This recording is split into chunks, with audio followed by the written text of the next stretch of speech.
Alors, avant de commencer cette vidéo, dites-moi en commentaire s'il y en a parmi vous qui, avant de regarder cette vidéo, connaissaient Monsieur Arnaud Montebourg. Donc, je vous en parle parce que c'est un personnage qui est très singulier. Il a un parcours que j'ai vu chez aucun autre politicien, vraiment. Donc, il était ministre de l'économie sous François Hollande. Lui, il vient du PS. Par contre, retenez bien ça, on va en parler après. Faut qu'on en reparle de cette histoire de PS. Il était au Parti Socialiste, donc au premier gouvernement Manuel Valls. Il était ministre de l'économie. Donc, je vous mets sa photo ici. Il était ministre de l'économie. Ils avaient trouvé un nom bizarre, genre ministre de l'économie, du redressement industriel ou un truc comme ça. En 2017, bien sûr, vu l'année, c'est pas étonnant, il a claqué la porte à la politique et il a fondé plein d'entreprises et il continue à en fonder aujourd'hui.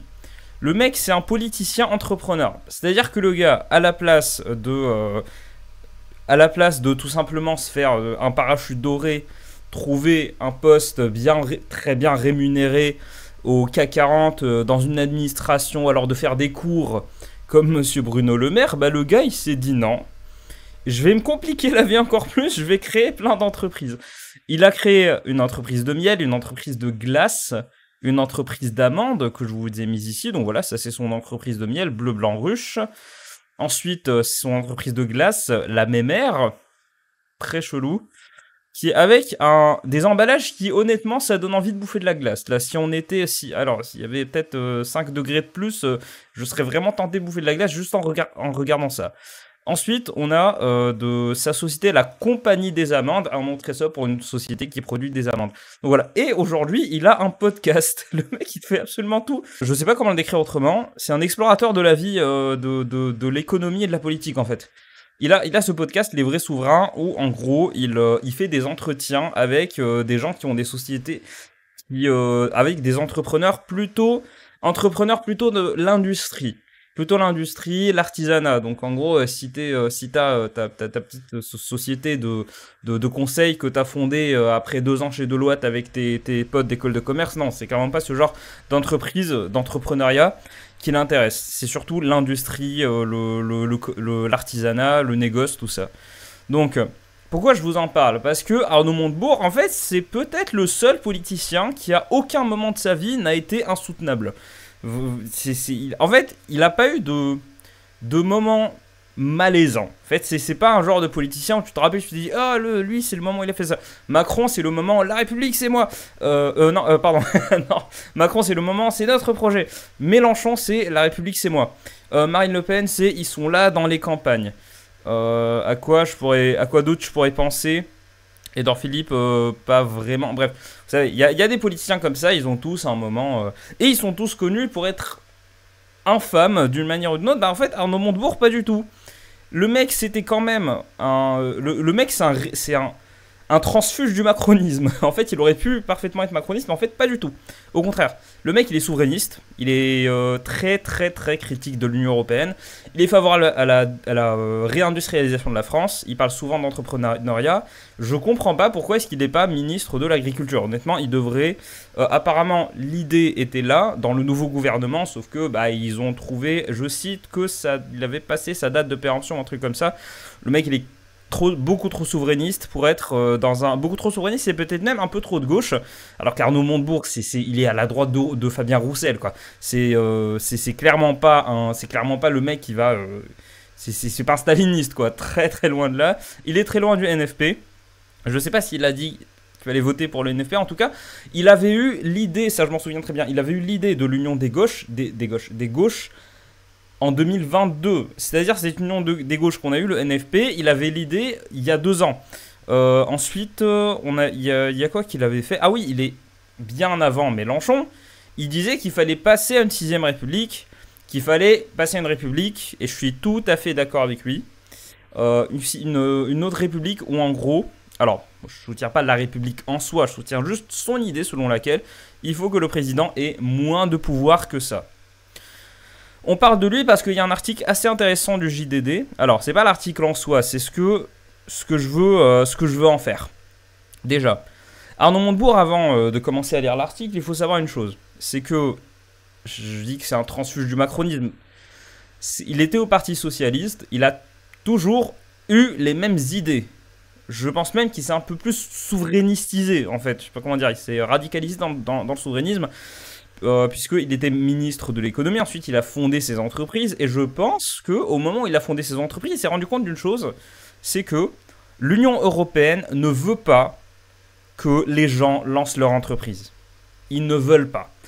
Dès que tu lances ton business, qu'importe qu'importe le secteur où tu lances ton business, qu'importe l'industrie que tu vas choisir, vu que là, on parle d'industrie et d'artisanat, qu'importe le secteur que tu vas choisir, il va y avoir des labels, des certifications, comment on appelle ça, c'est un autre mot pour label. En gros, plein de trucs, tu auras une liste de boîtes à checker pour pouvoir exercer ton activité légalement, parce que l'Union européenne met en place énormément de restrictions qui sont apparemment censées toucher toutes les entreprises, mais en fait, comme l'écrasante majorité des entreprises en France sont des toutes petites entreprises, on parle de 2-3 personnes pour la majorité du tissu industriel en termes de nombre d'entreprises, c'est des entreprises qui sont toutes petites. Donc en fait, celui qui va le plus pâtir de ces régulations, tous les ans, l'Union européenne crée de nouvelles régulations de façon complètement arbitraire qui finissent par ne toucher que les petits. Parce que c'est toujours des labels, voilà, c'est le mot que je cherchais, des labels, des certifications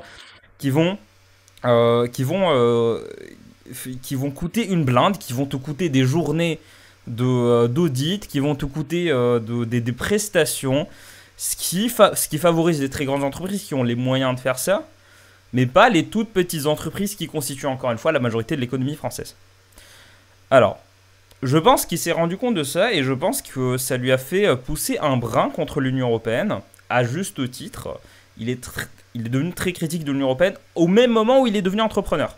Où il s'est lancé, il est lancé toutes les entreprises, il continue, il crée des associations, des émissions, des entreprises. Vraiment, il a un parcours qui est le plus singulier que j'ai vu chez un homme politicien contemporain. Donc, on passe l'introduction. Je voulais vraiment vous parler du personnage parce que je pense que ça vaut le coup de s'intéresser à son parcours.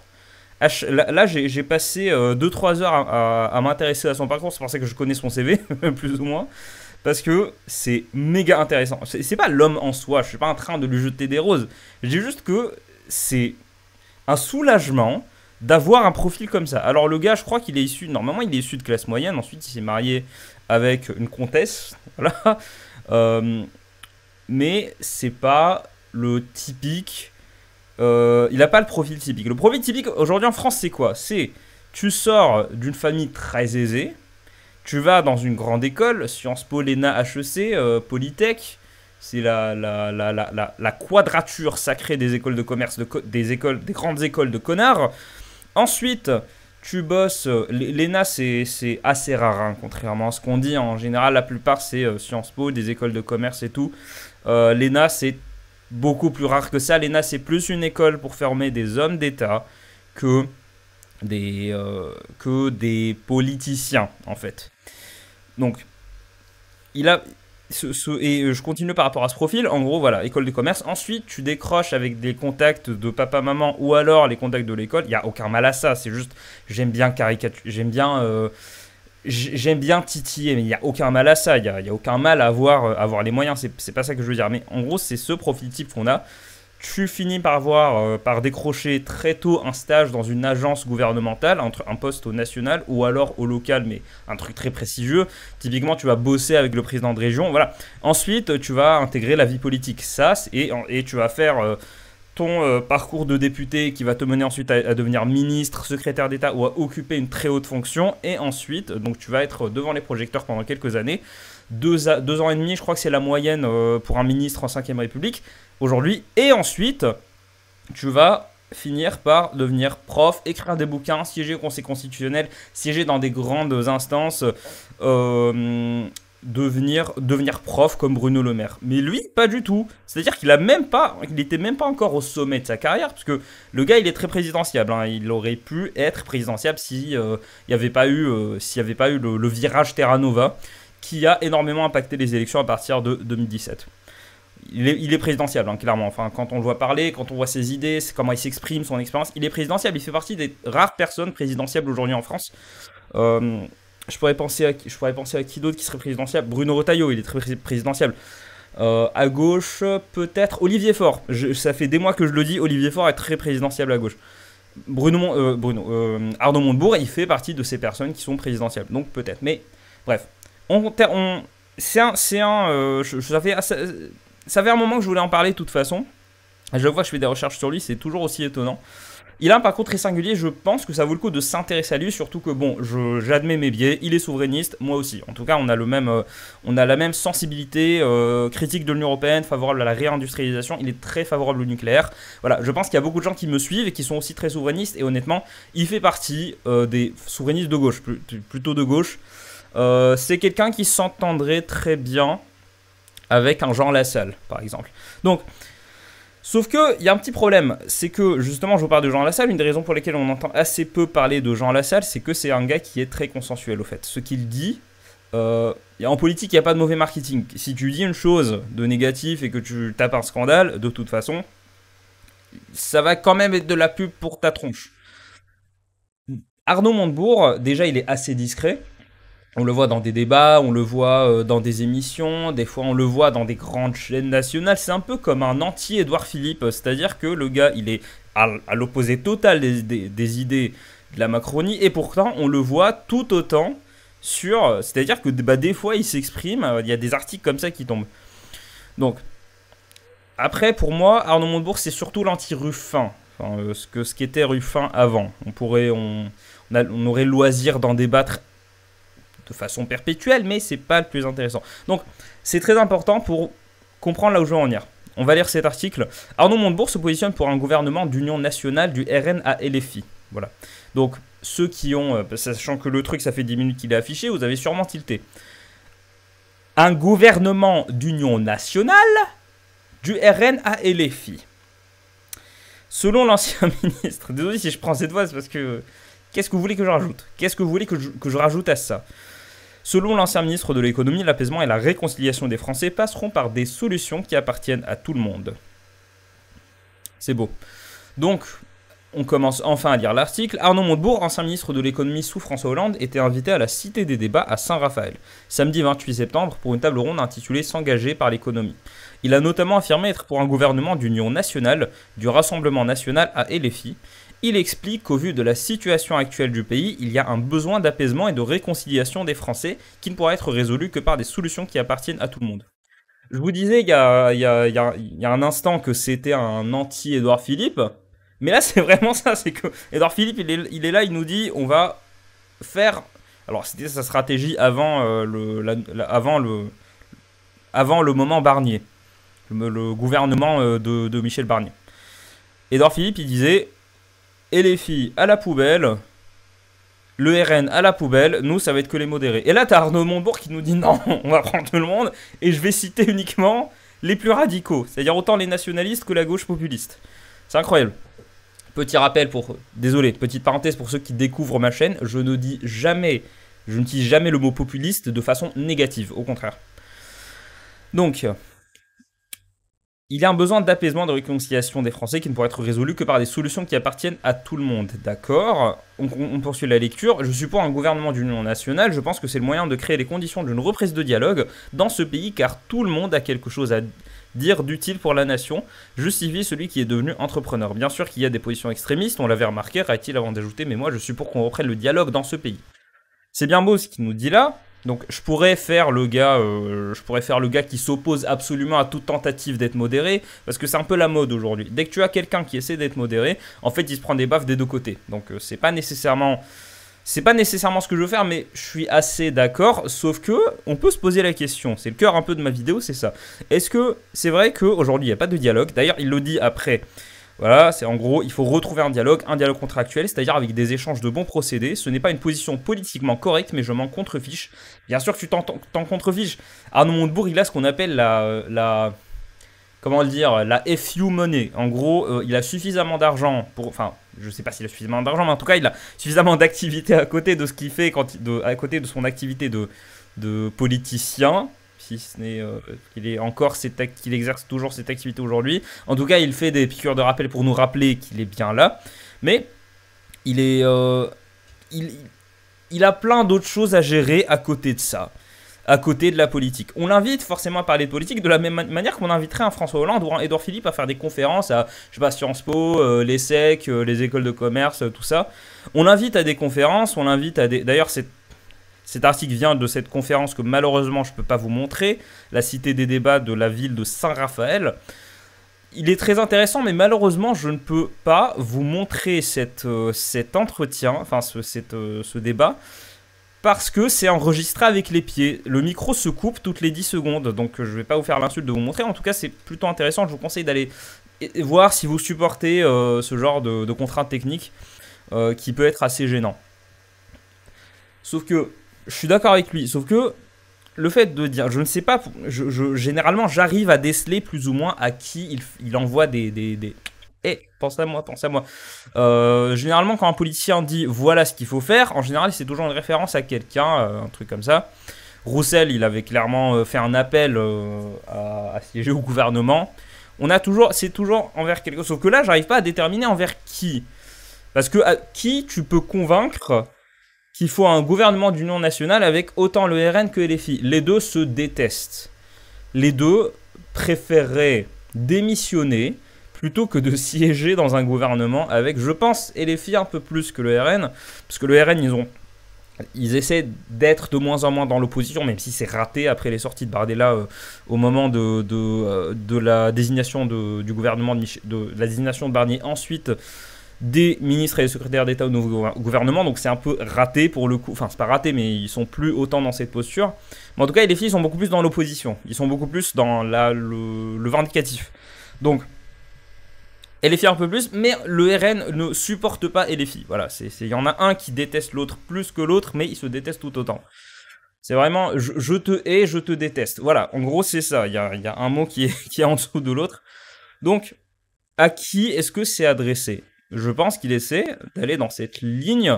En général, quand tu es souverainiste, comme lui, souverainiste de gauche, tu essaies d'être le plus consensuel possible. Monsieur Arnaud Montebourg, il fait partie de cette gauche qui a survécu, je mets des gros guillemets, qui a survécu à Terra Nova. C'est-à-dire que il va je vais pas le détailler. Mais tapez sur Google rapport Terra Nova, Parti Socialiste, et vous comprendrez exactement ce que je suis en train de dire. Mais en gros, il se préoccupe très peu des questions identitaires, mais plutôt des questions économiques. C'est pas pour autant c'est pas pour ça qu'il est présidentiel. Il est présidentiel parce qu'il est consensuel, il parle bien, il a de l'expérience. Mais à côté de ça, il fait partie de cette, je supporte pas cette expression parce qu'il y a rien de plus méprisant, de cette vieille gauche. C'est-à-dire, si on accepte l'idée que Mélenchon, en fait, les idées du NFP, c'est la nouvelle gauche. C'est un peu con, mais généralement, de façon intuitive, c'est ce qui a fait appel le plus facilement aux intuitions des gens pour qu'ils comprennent ce que je suis en train de dire. C'est qu'en gros, c'est pas la gauche qui va dire on va mettre des drapeaux LGBT sur des mairies. C'est la gauche qui va dire on va inviter des agriculteurs on va inviter des agriculteurs en consultation dans les mairies. Voilà. Pour être le plus consensuel dans mes propos. On poursuit la lecture de l'article. Est-ce que ça peut se faire dans le cadre institutionnel actuel ? S'interroge-t-il ensuite. L'élection présidentielle, ce n'est pas le dialogue, c'est presque Miss France. On parle des gens, du conjoint, des enfants, des études, mais il n'y a pas de débat politique, tacle-t-il. On a besoin de retrouver un dialogue, et un dialogue contractuel, c'est-à-dire avec des échanges de bons procédés, insiste-t-il. Ce n'est pas une position politiquement correcte, mais j'en m'en contrefiche. Conclut enfin l'ancien ministre. Alors, je suis très d'accord avec lui encore une fois. Je suis d'accord, pas pour lui balancer des roses, mais en fait, parce que tu ne peux que être d'accord avec ce genre d'affirmation. C'est un genre d'affirmation qui n'a du sens que quand on connaît le personnage. En gros, il parle quand il dit « L'élection présidentielle, ce n'est pas le dialogue, c'est presque Miss France, on parle des gens, du conjoint, des enfants, des études, mais il n'y a pas de débat politique. On a besoin de retrouver un dialogue. » Alors oui, sauf que, est-ce que la forme politique en France, est-ce que la façon dont le débat est alimenté, la façon dont les gens tiennent le débat, la façon avec laquelle les gens participent et la façon avec laquelle les politiciens nourrissent, entre gros guillemets, le débat, et surtout les médias, est-ce que c'est pas l'environnement propice justement pour qu'il n'y ait pas de dialogue ? D'un côté, les médias, ils ont une ligne éditoriale. On peut pas leur enlever ça pour le coup. Forcément, un média a une ligne éditoriale. Le Monde, ils sont de centre-gauche. Le Figaro, ils sont de centre-droit. La Croix, ils sont centristes. Catholiques, mais centristes. Ils sont même considérés un peu trop de gauche par les catholiques, généralement, d'après ce que j'ai entendu. Quoi encore? L'Humanité, Libération, voilà, ça va être vraiment une gauche plus dure. C'est tout à fait normal. Sauf que, est-ce que c'est ça qui fait qu'il n'y a pas de dialogue aujourd'hui? J'ai envie de retourner un peu la question. Est-ce que en France, on a déjà eu une période où le débat politique était sain, constructif et qui permettait de faire émerger quoi que ce soit? Vous allez me sortir les années 80-90. C'est vrai que c'est quelqu'un de ma famille qui m'avait dit que les années 80-90, c'était les débats sur les plateaux télé, c'était des vrais débats entre des intellectuels, des personnalités publiques. C'est vrai qu'aujourd'hui, ça n'existe plus. Pourquoi? Posez-vous la question, pourquoi? Je déteste tacler les médias immédiatement. Je déteste dire c'est immédiatement la faute des médias, c'est les médias parce que les médias veulent causer la division, ou alors il y en a, les médias sont à la solde du pouvoir, ou alors les médias sont... Alors pour le coup, c'est vrai pour le cas de certains médias, je ne dis pas le contraire. Mais il faut pas généraliser. Faut pas généraliser, et moi, je déteste cette injonction constante à toujours dire les médias, genre c'est le mot en M, le gros mot avec un M.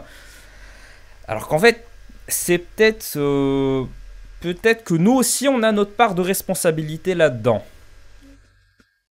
Et les évolutions, on va dire la conjoncture aussi. Le fait qu'on ait aujourd'hui en 2024, qu'il y ait Twitter, qui soit une espèce d'agora moderne, sauf que pas vraiment. Une agora, c'est un lieu où on discute publiquement, on cherche le consensus. Peut-être un forum romain, je ne sais pas. Peut-être que ça serait plus adapté. Mais c'est pas une agora. L'agora, t'as pas des groupes comme ça qui sont tout autour de quelques personnalités et il y a la moitié du groupe qui lui balance des tomates et l'autre moitié et l'autre moitié qui lui jette des fleurs. C'est pas ça, parce que Twitter c'est ça en fait. Twitter c'est ça.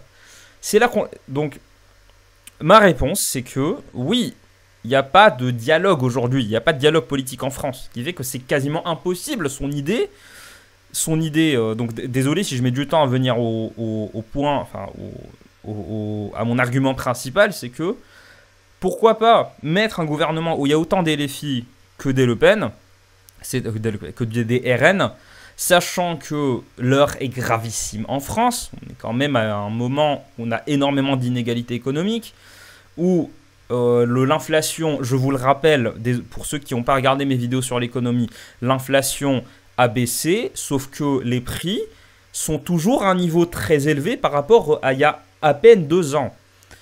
Et les prix ne redescendront jamais. C'est pas comme ça que ça se passe, l'inflation. Si les prix redescendent, on a d'autres trucs, enfin, comment dire, si les prix redescendent, c'est la déflation, ce qui est encore pire. Donc voilà, ça, on est bloqué dans une situation qui est atroce. Les factures électriques, et j'ai bossé dans le milieu pendant un petit moment, je peux vous en dire un sacré paquet, parce que c'est Bibi qui s'en est pris plein la gueule de la part des complaintes des clients. L'électricité a augmenté façon 3000, de façon plus ou moins inexplicable. Alors oui, on va dire l'inflation, mais... Donc, c'est vrai que la France est dans un état plus ou moins désespéré. Là, pour le coup, au niveau économique, je vois pas comment est-ce qu'on pourrait s'en sortir. La Banque Centrale Européenne a beau faire... Alors, oui, la France est dans un état plutôt pas mal comparé à ses voisins européens. Ça veut pas dire que la situation est bien en France, ça veut dire que la situation est moins désastreuse et moins catastrophique ailleurs. Donc, c'est vrai que cette idée... Sauf que Arnaud Montebourg n'est pas dans le jeu politique, sinon il ne dirait pas ça. Imagine Olivier Faure, le secgène du Parti Socialiste, balancer. Ouais, en fait, ça serait une super bonne idée de faire un gouvernement qui va du RN jusqu'à la France Insoumise. C'est complètement... Désolé, pour le coup, ceux qui regardent ça sur leurs écrans, les deux côtés se sont inversés. C'est vrai que c'est une très bonne idée, parce que c'est vrai qu'il faut se mettre autour du consensus, mais ça ne fait pas partie de la culture politique française, déjà de 1, et surtout la conjoncture... Et aussi la structure même du débat en France est faite de telle sorte à ce que les gens se pètent la gueule. Les Français ont une culture politique qui est beaucoup dans la contestation. C'est C'est pour ça que tu entends assez rarement les gens en France dire faut arrêter de se plaindre par rapport à la politique, ce que tu entends beaucoup plus dans d'autres pays par contre. Et il y a des médias, et surtout nous, enfin, les gens cliquent beaucoup plus sur mes vidéos quand le titre est très négatif. Ou alors quand le titre fait peur. Quand je mets un titre neutre ou plus ou moins positif, bah les gens ne cliquent pas. C'est pas votre faute, je suis pas en train de dire c'est votre faute, non pas du tout. Moi aussi je le fais. J'allais dire moi aussi j'en suis coupable, mais ce n'est pas une histoire de culpabilité. C'est une question de sensibilité. Les gens ont un biais de négativité, on est plus attiré vers ce qui est négatif. Ce qui fait qu'on va se concentrer plus sur les histoires négatives, sur tout ce qui est négatif. Donc, la faute à personne, en fait. C'est pas les consommateurs, mais faut juste se dire que tout est fait pour que les gens se pètent la gueule. Tout est fait pour que les gens ne s'entendent pas. Tout est fait pour que ce fameux gouvernement de, je vais bien le faire cette fois-ci, de Le Pen à Mélenchon, tout est fait pour qu'il n'existe pas. Autant la culture, autant la conjoncture, autant les médias, autant la consommation médiatique des gens. Et surtout, un problème que je n'ai pas évoqué, mais qui est très très important, c'est TikTok, les shorts, sur YouTube, les réels sur Instagram. Alors que même moi j'en suis coupable, vu que moi aussi je fais... mais c'est pas vrai. C'est pas vrai. J'ai encore le machin. Voilà, j'ai oublié de l'afficher. J'ai oublié de l'afficher, voilà. J'en suis tout à fait coupable parce que, regardez, eh bien moi aussi j'ai un TikTok où je publie des vidéos de moins de 60 secondes sur l'histoire. Où je fais des tops. Donc moi aussi j'en suis coupable. Mais... TikTok, les shorts, les formats très très courts, ça dézingue la capacité d'attention des gens, mais un truc de fou. Ce qui fait que les gens n'auront plus le temps de se concentrer sur peut-être que j'enjolive le passé, je ne sais pas, mais les gens n'auront plus le temps de se concentrer sur quelque chose qui est réellement significatif, qui apporte réellement quelque chose. On va plutôt préférer le scandale, la polémique, voilà. Donc sur cette note extrêmement positive, on n'a pas fini de parler de ce sujet, mais sur cette note extrêmement positive, si la vidéo t'a plu, n'oublie pas de t'abonner, c'est super important. Et surtout, on a testé ça en live avec des gens, avec vous. Quand tu mets un pouce sur une vidéo, le référencement c'est x5. Il y a 5 fois plus de gens qui regardent la vidéo. Donc si ce que je fais te plaît, n'hésite surtout pas, juste tu mets un pouce, tu mets un commentaire si tu veux, like les commentaires, scroll en bas et regarde les commentaires avec lesquels tu es d'accord pour les liker. Abonne-toi encore une fois si la vidéo te plaît et surtout va me retrouver sur TikTok, nouvelle vidéo ce soir. On se dit à demain pour la prochaine vidéo. Ciao.